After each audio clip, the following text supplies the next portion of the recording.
Imagine this. You come of age, and boom, austerity hits. Yeah. Then Brexit. Then a global pandemic, lockdowns, economic chaos. It just keeps coming. Yeah, That's pretty much the reality for a whole generation in the UK right now. it really is. So today, we're diving deep and asking a pretty big question, aren't we? Is the UK actually failing Gen Z? It's a critical question. And this deep dive is based on a whole load of sources, really comprehensive stuff, that digs into the unprecedented challenges facing young people in Britain. Mm-hmm. Think of it as your way to get up to speed on the money worries, the mental health issues, and how this generation's expectations are, shifting. And it's so important to get the context right here. We're talking Generation Z, born roughly 97 to 2012. Right. Their experience is just fundamentally different from, say, millennials. Millennials mostly had that period of relative stability, maybe prosperity, before the 2008 crash. Yeah, things felt a bit more predictable then. Exactly. But Gen Z, they've grown up in instability. Austerity wasn't abstract for them. It meant, fewer youth clubs, less money for schools, a tougher job market right when they needed it. And then Brexit on top of that. Then a Brexit, then COVID and lockdowns, that isolation, and just this constant economic uncertainty. It's baked into their worldview. Okay. So with all that in mind, our mission today is, well, first, to unpack these specific crises Gen Z are dealing with, then figure out what they actually expect from institutions, government, employers, you name it. What they need. Yeah, what they need. And crucially, look at some actual solutions. Maybe learn from other countries that might be doing a bit better. Definitely. There are lessons out there. Okay, let's dive in. So if you sort of pull back and look at the big picture, what the sources are showing is how these traditional British institutions, the ones meant to create a level playing field, have been, well, really strained. Strained is putting it mildly, perhaps. Yeah. Perhaps. Decades of, let's be frank, underinvestment and policy changes have hit younger generations hardest. Think about uni fees. Yeah. Went from, what, $1,000 a year in 98? Something like that. To over £9,000 by 2012. The average student now leaves uni with about £45,000 of debt. 45,000. Wow. That's a reality their parents just didn't face. Not like that. And then there's housing. Don't get me started on housing. Well, what used to feel achievable is now, well, it feels impossible for many. Average house prices are more than 8 times the average salary. 8 times. So Yeah. for a typical young person, that's not just saving for a deposit. It's almost unimaginable, isn't it? That must just completely shape how they think about the future. Absolutely. Their life choices. So it's no wonder, really, that the sources flag 3 key crisis areas. First one, housing affordability. And it's not just rising prices, is it? It feels like a systemic block. It is a lockout, as you said, and rents are just soaring, eating up huge amounts of their income, saving for a deposit.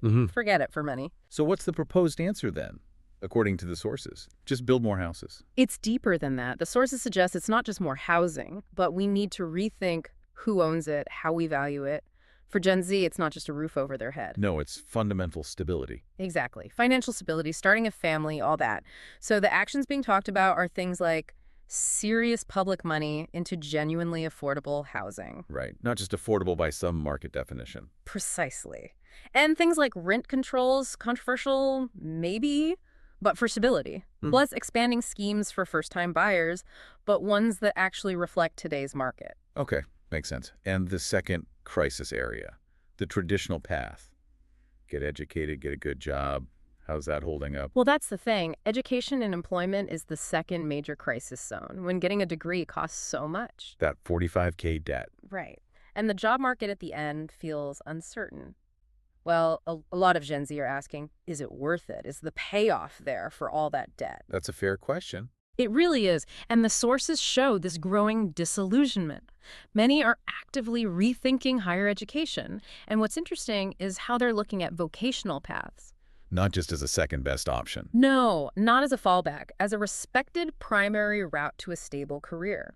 So the call is for things like cutting tuition fees or meaningful grants, expanding really high-quality apprenticeships that have real prestige. Like in Germany, maybe? We'll come back to that. Exactly. And getting industries to offer proper skills-based jobs from the start. Okay. Housing, education, and jobs. Yeah. And the third crisis. It feels like it touches everything else. Mental health and social well-being, yeah. Yeah. The sources are really clear on this. Mental health services are critically underfunded. We hear that a lot. And young people are dealing with really high levels of anxiety, depression, isolation. It's alarming. And that's only made worse by social media pressures and, let's face it, the uncertainty we've just been talking about. It all feeds into each other. Completely. So the action needed is substantial long-term investment in youth mental health services that are actually easy to access. Not just waiting lists. No, and it's not just about crisis care. It's about building resilience early on, integrating mental health education into schools properly. Like mandatory well-being classes. Things like that, yeah. Accessible counselors in schools, maybe even teaching mindfulness alongside maths and English, making it normal, part of their development. Right. So those are the huge challenges. Yeah. But what about their mindset? How has all this turbulence actually shaped Gen Z's outlook? What do they expect from the institutions meant to support them? That's a really crucial point. The sources show that growing up in this constantly connected, often chaotic world, Gen Z isn't just asking for fixes, they're demanding a different set of values from institutions. Like what? Things like authenticity, transparency, social justice, environmental action, and, yeah, mental health support. They prioritize these things. So it's not just about the money. For many, no. What's fascinating is this shift. Purpose, impact, meaningful work that often ranks higher than just salary. They want real action on climate change, on diversity. No more greenwashing. They see right through that. They do. And they deeply mistrust institutions that seem opaque or corrupt or just out of touch. They expect honesty, clear communication, owning up to mistakes, not just empty talk. So it sounds like building trust is absolutely key. It's not just about policies. It's about a whole cultural shift. It really is. And the sources talk about these core principles for supporting them, for, as they put it, growing better humans. Growing better humans. I like that. What are those principles? Well, one is genuine listening and inclusion, actually giving Gen Z a seat at the table when decisions are being made about their lives. Makes sense. Let them shape the policies. Exactly. Another is making mental health a real, tangible priority, normalizing conversations about it, embedding support everywhere, schools, workplaces, communities. Not just an add-on. No, foundational. And finally, a big emphasis on financial literacy and independence. Practical stuff, taxes, investing, budgeting taught early on, building that resilience and empowerment. Okay. It's quite a stark picture for young people in the UK.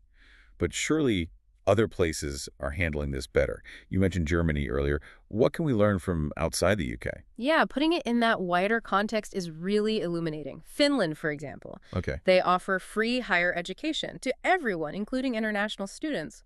No one starts their working life saddled with that crippling debt. Imagine that. And their schools focus much more on well-being, on cooperation rather than just competition. The lesson for the UK seems pretty clear, doesn't it?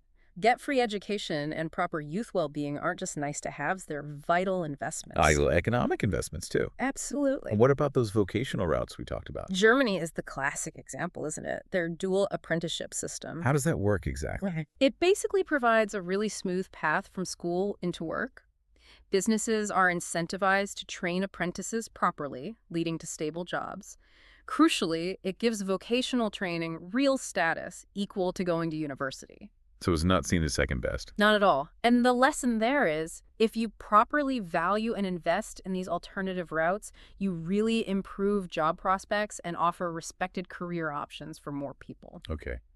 And thinking about mental health and housing again, who's doing well there? New Zealand is often highlighted. They've put significantly more money into youth mental health recently. Right. And they've pushed policies to encourage genuinely affordable housing construction, things like cutting red tape, offering subsidies. And what's the takeaway from that? It shows that really comprehensive, joined-up investment in mental health and housing stability can make a massive difference to society's overall health, not just for individuals. It's powerful hearing those examples.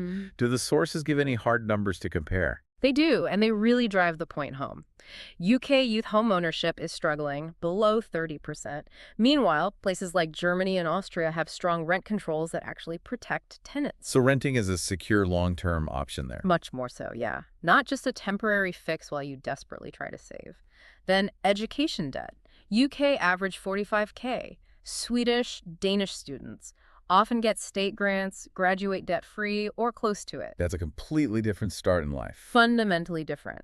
And mental health spending, Canada, New Zealand, again, they invest proportionally more in youth mental health, building it into the education system.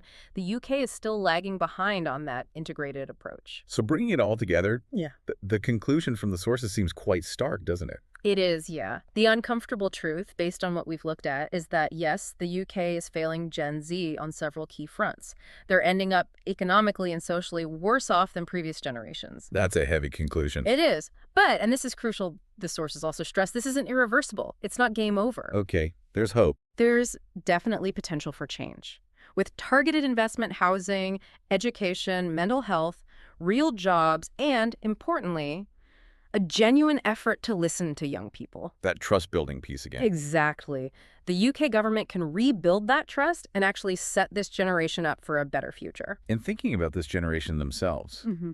they're not just passive victims in all this, are they? Not at all. They've been shaped by these huge events. Yes, it's made them cautious, maybe skeptical, but also incredibly resilient. Mm-hmm. And what comes through loud and clear from the sources is their demand for real systemic change. They won't accept half measures or empty promises. They expect more. And they're vocal about it. Very.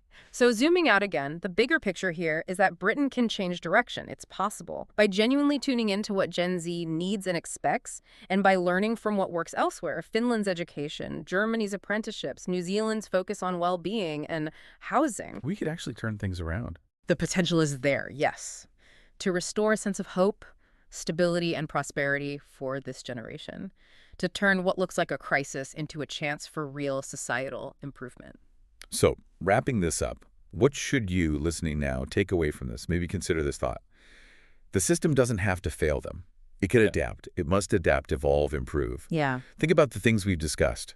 Which parts resonate with what you see in your own community, maybe your own country?